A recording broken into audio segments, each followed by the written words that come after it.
Alaykum, sizni anchadan beri kuzataman, havas qilaman. Dietani keyinchalik buzib qo'yamiz-ku, 2 baravar semirib ketmaymizmi? Men ham ozishim kerak, yoshimga nisbatan ancha vesim bor debdilar. Aynan dietani qilib nima uchun semirib ketasiz? Birinchi o'rinda men sizga shuni tushuntiramanki, sizni tanangizga tanlangan noto'g'ri dieta. Agar siz to'g'ri dietada ozadigan bo'lsangiz, birinchidan uni buzmaysiz va ozish uchun inson hech qachon dieta qilish kerak emas. Keling, men sizga tushuntiraman dieta va balanslangan ovqatlanish nimaligini. Dieta bu ma'lum bir narsadan uzoq muddat umuman cheklanish. Masalan, u bo'lishi mumkin umuman nechidir oylar davomida xamir yemaslik, non yemaslik, shirinlik yemaslik, mana mevalar yemaslik, mana shunaqa narsa bo'lishi mumkin. Dieta asosan bir xil ratsion bo'ladi. Grechka bo'ladi, qatiq bo'ladi, yoki bir bodringlar bo'ladi, asosan yoki bir salatlar, qattiqlar, bir nimalar bo'ladi-da, asosan dietada shunaqa. Lekin aynan men ishlaydigan balanslangan yo'nalishim umuman boshqa. Balanslangan yo'nalishda barcha nutrientlar inson tanasiga beriladi. Nutrient bu yeydigan mahsulotlarimiz. Ular yeydigan mahsulotlarimizning o'zini sinflari bor.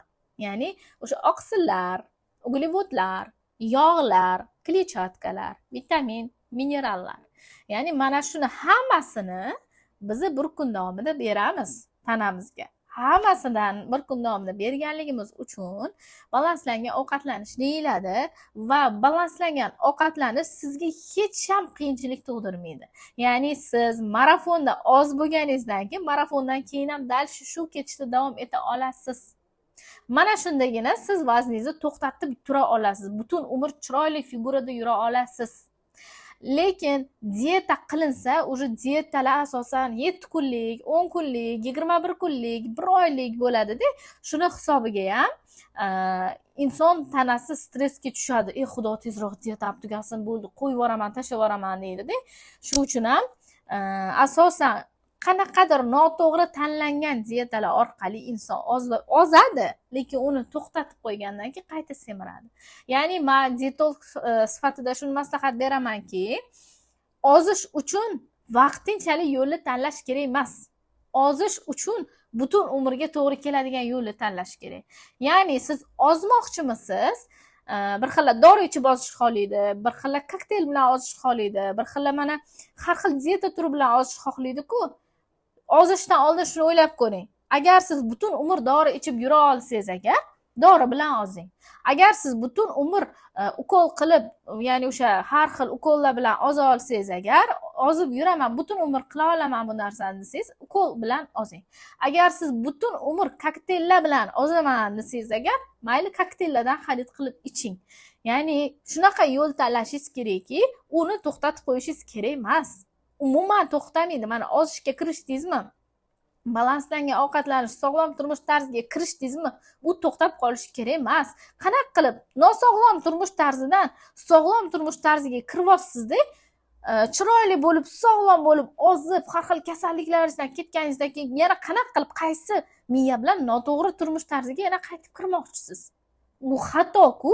Sizni sog'lom turmush tarzi ham ozdirdi, ham sog'lom qildi, har xil kasalliklaringiz ketdi, hayz tiklandi, sikllari, yuzingizdagi ugrilar ketishni boshladi, qonlaringiz ko'paydi, soch to'kilishlaringiz to'xtadi-da. Shunaqa zo'r narsa olyapsiz, natija olyapsiz sog'lom ovqatlanish, balanslangan ovqatlanishdan. Bo'ldi, oz bo'lganingizdan keyin yana o'sha nosog'lom hayotga kirmoqchisiz. Bu g'alati-ku. Qaysi matematikaga to'g'ri keladi bu? Bu g'alati. Siz ozmoqchimisiz? Siz doimiy sog'lom bo'lmoqchimisiz? Albatta bu doimiy bo'lishi kerak. Ya'ni ozish uchun shunaqa yo'l tanlashingiz kerak. Bu albatta umrbod shu narsaga qila oladigan narsangiz bo'lishi kerak. Umrbod dori icha olmaysiz. Umrbod ukol qila olmaysiz. Umrbod kokteyl icha olmaysiz.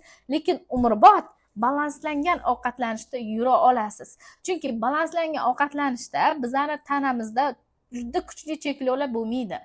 Har bir mahsulotdan yeymiz, oqsil yeymiz, uglevod yeymiz, yog'lar yeymiz. Ya'ni tanamiz ishlashi uchun, tanamizga energiya bo'lishi uchun har bir mahsulotni beramiz tanamizga sog'lom ovqatlanishda, balanslangan ovqatlanishda. Shuning uchun ham, ya'ni meni fikrim shundaki, dietolog sifatida shuni maslahat beramanki, siz ozmoqchimisiz, birinchidan dieta degan narsani umuman miyadan olib tashlang, balanslangan ovqatlanish deng va shuni bemalol oxirigacha olib keting. Mana shundagina siz ham ozish marafonida ozasiz. Ozish marafoni o'tib olgandan keyin ham shu bilimlarni hayotingizda qo'llab yursangiz, do konca ozishda davom etasiz. Umringizni oxirigacha sizni ortiqcha vazn qiynamaydi. Ortiqcha vazn yig'ib olishingizni oldini olgan bo'lasiz.